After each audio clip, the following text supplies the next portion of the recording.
madaxweynaha Soomaaliland Mudane Axmed Maxamuud Silaanyo ayaa xafiiskiisa qasiga madaxtooyada ku qaabilay ergeygii hore ee qaramada midoobay u qaabilsanaa dalka Soomaaliya Ambassador Nicholas Kay oo Sudaal Sabootina ku soo gaaray magaalada Hargeysa caasimadda Soomaaliland madaxweynaha oo kulankan ay ku welinayeen xubno kamid ah golahiisa wasiirada ayaa markii uu soo idlaaday waxa warbaahinta faahfaahin dheeraad ka siiyay wasiirka wasaaradda arrimaha dibadda iyo iskaashiga caalamiga dawladda Soomaaliland Dr. Saad Ali Shire isagoona hoosta ka xariiqay waxyaabihii laga wada hadlay intii ku soconay waxa maanta inoogu yimi halkan ziyaaro sabooti ergeyga gaarka ah ee xogayaha Jamciyadda Qurumaha ka dhaxaysa Nicholas Kay waxay sarkeen madaxweynaha waxaan ka wada hadalnay dhowr qodob oo ku saabsan sidii xiriirka innaka iyo Jamciyadda Qurumaha ka dhaxaysa loo sii xoojin lahaa loo sii adkeyn lahaa waxaan kula ka wada hadalnay arrimo la xiriira doorashooyinka iyo sidii ay nooga caawin lahaayeen waxaan kaloo ka wada hadalnay arrimo ku saabsan wada hadalka innaka iyo Soomaaliya iyo sidii laftigeeda ay qayb uga qaadan lahayd Jamciyadda Qurumaha ka dhaxaysa arrinkaas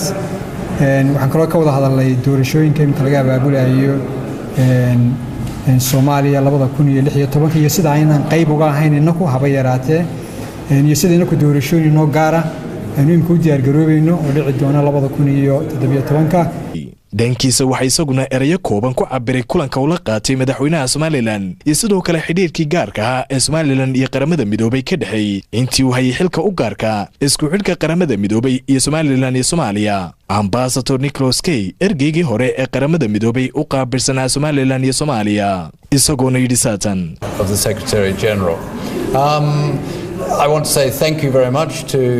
the people and government of Somaliland for their hospitality and for their continuing support for the United Nations.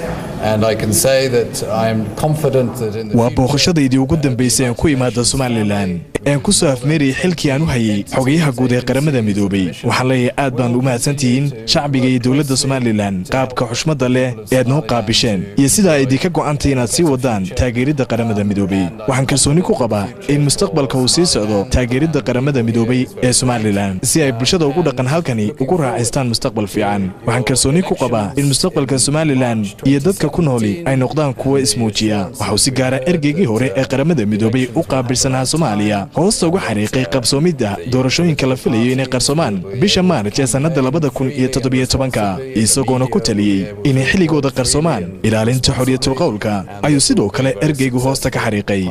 responsibly and that there will be a very successful parliamentary and presidential election in 2017. I wish everybody the best of luck for that. Ambassador Nicholas Kay ergeygii hore ee qaramada midoobay u qaabilsanaa Somaliland iyo Soomaaliya oo dhawaan waxayd markii xilkaasi xogayaha guud ee qaramada midoobay uu ka bedelay ayuu noqonayaa socdaalkani kii ugu dambeeyay ee ku yimaada Somaliland dhanka kale madaxweynaha Somaliland ayaa xafiiskiisa ku qaabilay xubnaha komishanka doorashooyinka Somaliland iyo afarta taliye ciidan ee Somaliland kulankaas oo isaguna dhankiisa ahaa mid qaatay saacado badan isla markaana warbaahintu ka ahayd tan iyo intii uu soconayay dibadjoog ayaa markii uu soo idlaaday waxa warbaahinta faahfaahin dheeraad ka siiyay afhayeenka qasiga madaxtooyada Xuseen Deyr isagoona tilmaamay in laga wada hadlay sidii looga wada qayb gali lahaa qabsoomidda diiwaangelinta codbixiyaasha doorashooyinka la filayay inay ka qarsoomaan dalka oo Faysal Maxamed Aadan Faysal FIFA TV-ga caalamiga Royal magaalada Hargeysa